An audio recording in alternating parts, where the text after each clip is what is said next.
The TWITS by Roald Dahl, illustrated by Quentin Blake, read by Nikki Lola.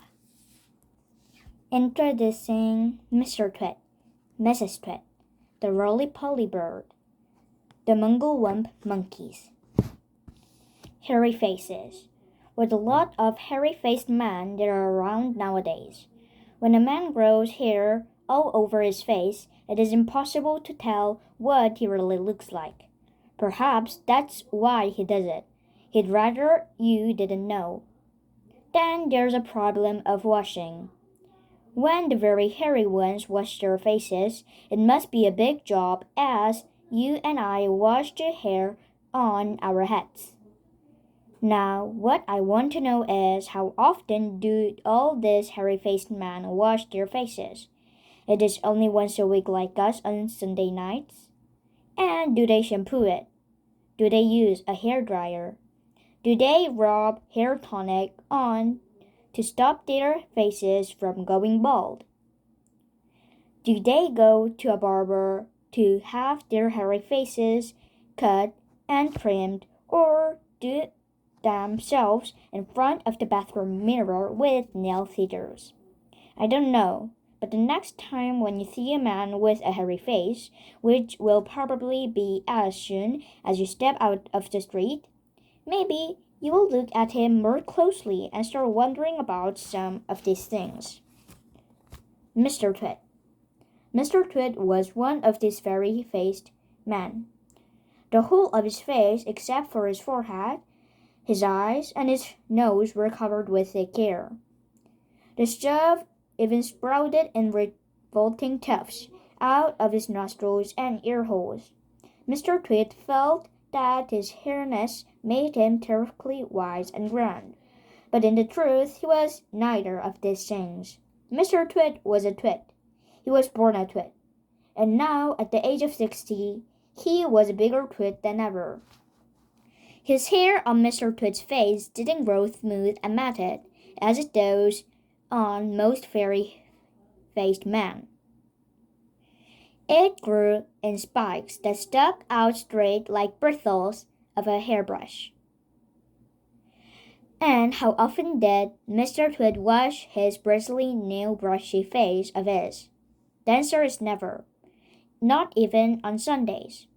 He haven't washed it for years. Dirty beards. As you know, an ordinary unhairy face like yours or mine simply gets a bit smoozy if you don't wash often enough. And there's nothing so awful about it. But a hairy face is a very different matter. Things cling to hair, especially food. Things like gravy go right in among the hairs and stay there. You and I can wipe our smooth hair with a flannel, and we quickly look more and less right again. But the hairy man cannot do that. We can also, if we are careful, eat our meals without spreading food all over our faces. But not so the hairy man. Watch carefully the next time see a hairy man eating his lunch, and you will notice that even he often his mouth very wide. It is impossible for him to get the spoon of beef stew or ice cream and chocolate sauce into it without leaving some of it in here. Mr. Twit didn't even bother to open his mouth wide when he ate. As a result, and because he never washed, there were always hundreds of bits of old breakfast and lunches and suppers sticking out from his face.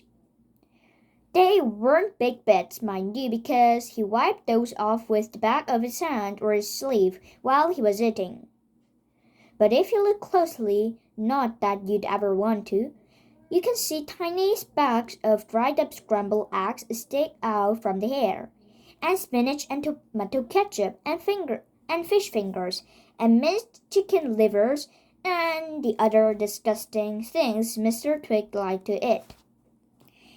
If you look closer still, hold your noses, ladies and gentlemen. If you peer deep into the monstrous bristles sticking out over his upper lip, you can probably see much larger objects that escape from the wipe of his hand. Things that have been there for months and months, like a piece of muggy green cheese, or a moldy old cornflake, or even a slimy tail of a tiny slide-in. Because of all this, Mr. Twit never went really hungry. By sticking out his tongue and curling it sideways to explore the hairy jungle around his mouth, he can always find something tasty morsel here, there to nibble on. What I'm trying to tell you is that Mr. Twit was a foul and smelly old man. He was also an extremely horrible man, as you will find out in this moment. Mrs. Twit. Mrs. Twit was no better than his husband. She did, of course, not have a hairy face. It was a pity that she didn't. That, at any rate, you have hidden some her fearful ugliness.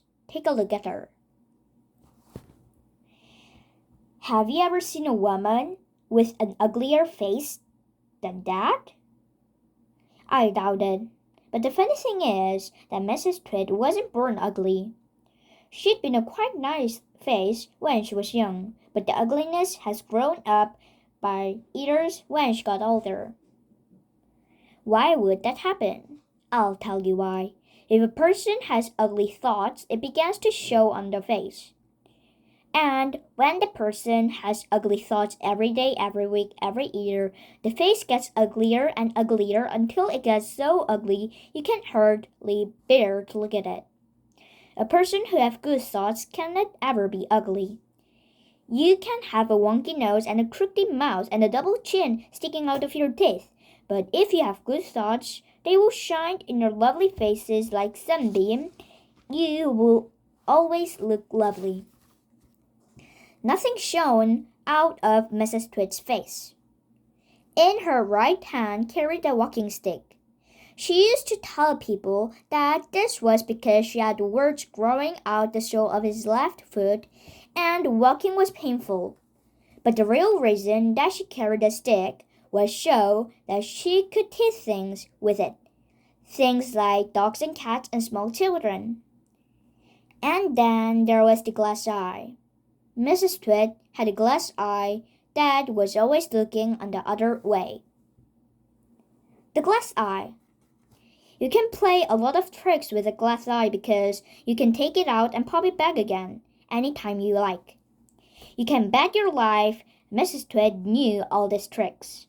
One morning she took out her glass eye and dropped it into Mr. Twit's mug of beer when he wasn't looking. Mr. Twit sat there drinking the beer slowly. The froth made a white ring on his hair around his mouth. He wiped the froth with his sleeve and wiped his sleeve on his trousers. You're plotting something, Mrs. Twit said, keeping her back turned so he wouldn't see that she had taken out her glass eye. Whenever you go all quiet like that, I know you're plotting something. Mrs. Twit was right. Mr. Twit was plotting away like mad. He was trying to think a really nasty trick he could play on his wife that day. You'd better be careful, Mrs. Twit said, because when I see you starting a plot, I watch you like a wombat. Oh, do shut up, you old hag, Mr. Twit said. He went on drinking his beer, and his evil mind kept working away on the latest horrid trick he was going to play on the old man. Suddenly, as Mr. Twit dipped the last of his drop beer down his throat, he caught a sight of Mrs. Twit's awful eye staring up at the bottom of the mug. It made him jump. I told you I was watching you, crackled Mrs. Twit. I've got eyes everywhere, so you've better be careful. The frog. To pay her back for the glass eye in his beer, Mr. Twit decided to put a frog in Mrs. Twit's bed. He caught a big one down by the pond and carried it back in a secretly box. That night, Mrs. Twit was in the bathroom getting ready for bed. Mr. Twit slipped the frog between her sheets. Then he got up into his own bed and waited for the fun to begin. Mrs. Twit came back and climbed into her bed and put out the lights. She lay there in the dark, scratching her tummy. Her tummy was itching. Dirty old hags like her always have itchy tummies. Then, all at once, she felt something cold and slimy crawling over her feet. She screamed. "What's the matter with you?" Mr. Twit said. "Help!" screamed Mrs. Twit, bouncing about. "There's something in my bed." "I bet it's the giant swiggly wigger I saw on the floor just now," Mr. Twit said. "The what?" screamed Mrs. Twit. "I tried to kill it, but it got away," Mr. Twit said. "It's got teeth like screwdrivers." "Help!" screamed Mrs. Twit. "Save me, it's all over my feet." "It'll bite off your toes," said Mr. Twit. Mrs. Twit fainted.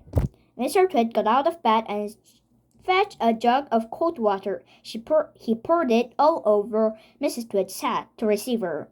The frog crawled up from under the seats to get near the water.